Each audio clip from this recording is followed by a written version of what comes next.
This is Realty Talk with Ellie and Gaelan.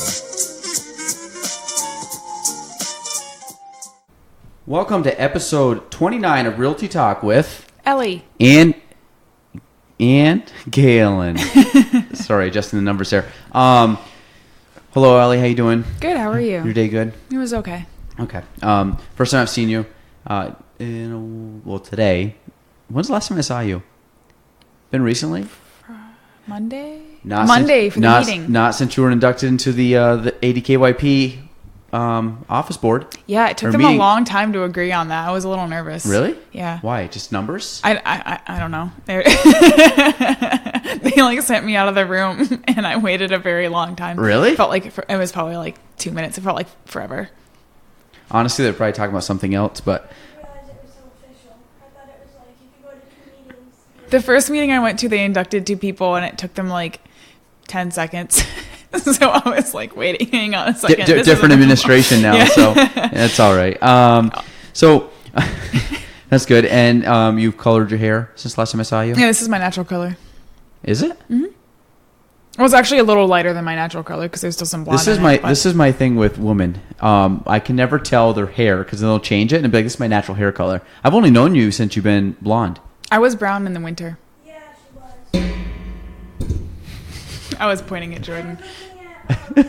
Were you? Yeah. I'm colorblind. I couldn't see it. That's not how it works. So Ellie's now blonde for the first time ever. So that's fine. It is what it is. Maybe you were. I don't know. Jordan. I just found out Jordan has curly hair. So that's. I don't even know what planet I'm living on right now. So that's okay.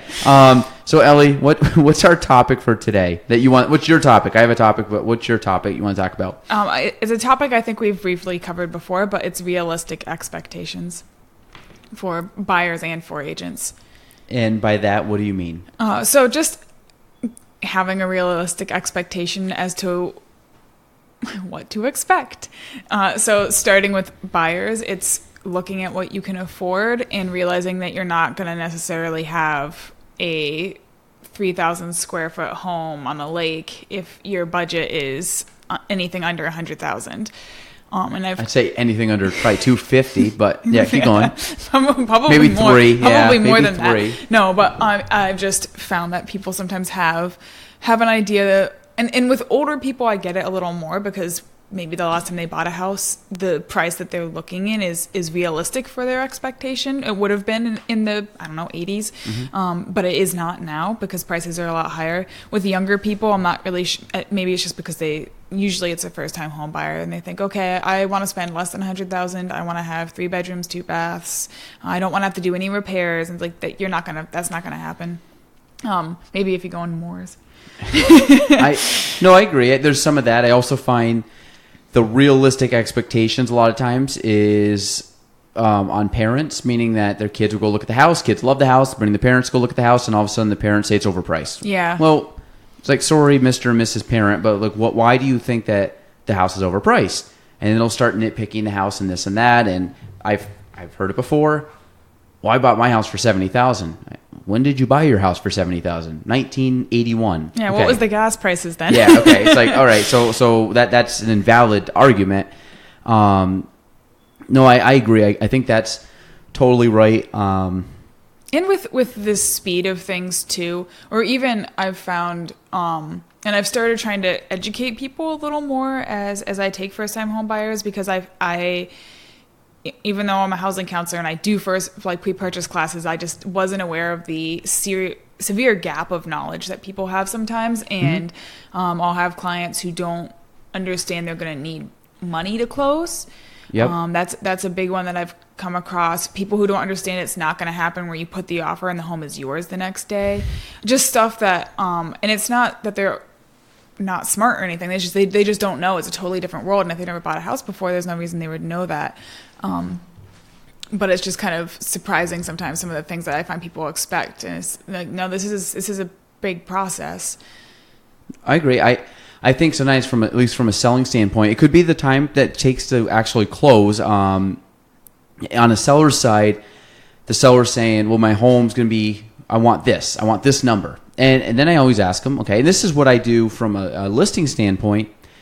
If I'm going to go meet with you, I got to know a couple things. I got to know why you're moving. Like, why are we selling the house? And it could be downsizing, could be upsizing, expanding the family, could be moving away for work, could be health issues. Why are you selling your home? There's always a why. It's not that, there's always a why, and there's always a number two is when it comes down to money, because there's a timing and there's money. Those are the two factors that you have to consider on everything. What's the money aspect of it? Somebody could say, I want to sell my house for $200,000. Okay, great. That's fine. Where did you pull that number from? Like, what do you need? And what you start after you start having conversations with people and you really get down, it's kind of like anything else. Like, what's the problem? Okay, well, what's the root problem? Like, what's the actual problem that's causing all your other problems? Like, It could be, man, I'm depressed. Well, why are you depressed? And then you could really go down the layers and you find out that maybe you are in a bad relationship or in a bad job or bad health. Like, all these things, what's the root that's causing you this, like, stress or anxiety up on the top level where it's 3, 4, 5, 6 levels deep to where the root is. So I find sellers a lot will throw out a number, and it's a lot of times not their bottom line number. When I always tell clients, what's your absolute lowest number that you could take that you would still sell and you could make the jump into the next stage of your life, to accomplish that goal? Say their number is $150,000. Perfect. Okay, 150. Well, then negotiations start happening, and then all of a sudden they're dropping price because were overpriced, and we knew it was going to be kind of a hard sell based on what they needed to get in the current market. All of a sudden now we're down to 135. Now we're down to 132. So when you told me 150, the problem is and I think what people have to understand, when you tell me your bottom line, I'm not running around telling people your bottom line. Like, I'm very professional in the sense that number stays between us. Like, it's like going to confession. I'm not going to tell that number to people. But what happens is if you tell me 150 and all of a sudden things start going, I'm thinking in my head, we got to get this person 150 because you told me that was your bottom line. And then to come find out, well, drop to 145. Well, wait, you said we needed to get 150, and to kind of back up a little bit on all this is that when I say 150, meaning we took all the closing costs out, we took what they owe on their mortgage, everything else. Maybe they come down as they have to net $70,000 after everything's paid. They want to walk away with $70,000 in their pocket, and that's the other thing I do too. Is I work not necessarily the purchase price. I work back from it to get what's your net in pocket. That's more important than the purchase price. Is what are you actually walking away with? Because you have to know also what your payoffs are. It's like looking at what your gross profit is. Gross profit means nothing. Your net profit is what, at the end of the day, what you need to look at. So I always find out what your net proceeds that you need. Well, come to find out, if it's 70, then all of a sudden, like, we'll drop it to 145. I'm like, well, that will only allow you to get 65,000 best case scenario. Well, that's fine. Okay, so then your bottom line is not 70. So what really is your bottom line? And the problem is we've now wasted days on the market or months on the market because their original bottom line wasn't the bottom line. Because when I say what's your rock bottom, meaning like if shit hits the fan, what's the lowest you can take? I could take 45,000, still be able. Obviously, it's not ideal. It's kind of a crunch, but we could make it work. That's the number I need to know because then I can strategically help you guys out a lot better. And because the problem is we list too high. Yeah. People look at the house, don't make offers. We're chasing the market down. Next thing you know, the house is on the market too long, and you get these really bad offers, and it's just a bad situation. Yeah. So I mean, from an expectation level, sellers sometimes expecting what they're going to get is not good. Meaning, like it's not in line where it should be. And I think sometimes you just pull stuff out of thin air. Well, the house down the road is asking X. Well, the house down the road asking X is still on the market, so it's not worth X. Yeah. So those kind of things too have to be factored in. But as you get going and spend more time in real estate, this stuff now becomes easier for you to navigate and easier for you to kind of explain to people and say, hey, listen, like let's be smart about this and actually accomplish your goals versus trying to just basically shoot for a star and not hit it. You're not going to hit it kind of deal. Do you have any other realistic expectations that you think? Oh, well, I mean, it's something that we've kind of covered multiple times before, but just realistic expectations for a new agent being that it's going to be slow. That. Yeah, explain that because now we're now over the halfway point of the year. Yeah. We're in kind of closing out summer. Sorry, teachers, but it's coming. But we're closing out. So what is your perspective now that you've been basically doing this for a full 7 months? that things are, I mean, it takes a while, and I've definitely started to see things pick up a little more. And things, people that I've been investing in are starting to like turn around a little bit for me. People that I've, been talking to since January are kind of thinking about buying now. And I've also learned that someone saying, hey, I think I might be buying a home in the summer does not mean that they will be buying a home in the summer. Nope. And so that's something that you can think, well, I'm pretty sure I'm going to get like what my expectation, and I still want to try and hit it, but it's not going to happen, to sell 12 homes, would have been, I would have been way past that by now if everyone who told me that they were looking to buy or sell, would have done so. So that's just, realistic expectations. That's great. I think we've harped on that before, and it's kind of cool because trust me, we'll come back to that as you start going along. And now that, we'll probably ask you after year one. And my first year, I sold 3 homes. And to be honest, I remember one of them, maybe 2. I think I remember both of them. And to be honest, didn't know much. Don't really have any memory of the actual transaction. I remember a couple things. I remember the first house I went to, I didn't know what to do at a walkthrough. I didn't know what a walkthrough was. Like, legit, I didn't know we had to do a walkthrough. All of a sudden, my dad goes, yes, oh, cool, you got closing. Did you do the walkthrough yet? I said, what's the walkthrough? Oh, no. Didn't know about that. So, yeah, so I when I talk about, I knew nothing. You guys are so far ahead of where I was, that the fact that, and that was... Yeah, that was bad. So the expectations, meaning that you're not going to make a killing in real estate from year one. I always tell people it's a 3-year commitment. If you want to come, I've told this to every single person that's ever approached me about selling real estate, is if you want to come do real estate, I'm totally fine with you doing that. Just know it's a 3-year commitment till I feel that you will be a position where you could go full time. Mm-hmm.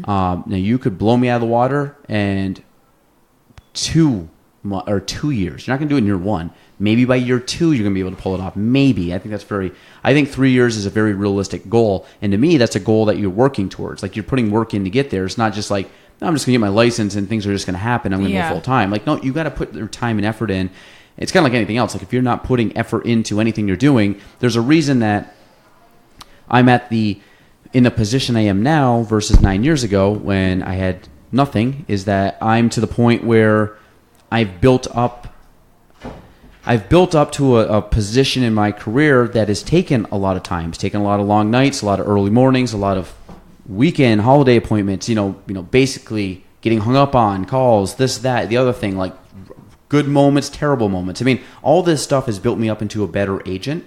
And that's what's going to happen with you. It's taken me 9 years. It's hopefully going to take you half of that, and I think it will. It's just a matter of, just kind of staying the course. And part of that leads me into my topic, which this past week, I would actually say not necessarily this week, last week, and I would say the last week and a half, I'll tie everything in, was the worst week and a half I've had in real estate from a perspective of, we've had one deal that was a complete nightmare, and basically, long story short, without going too much into it, there was a lot of miscommunication.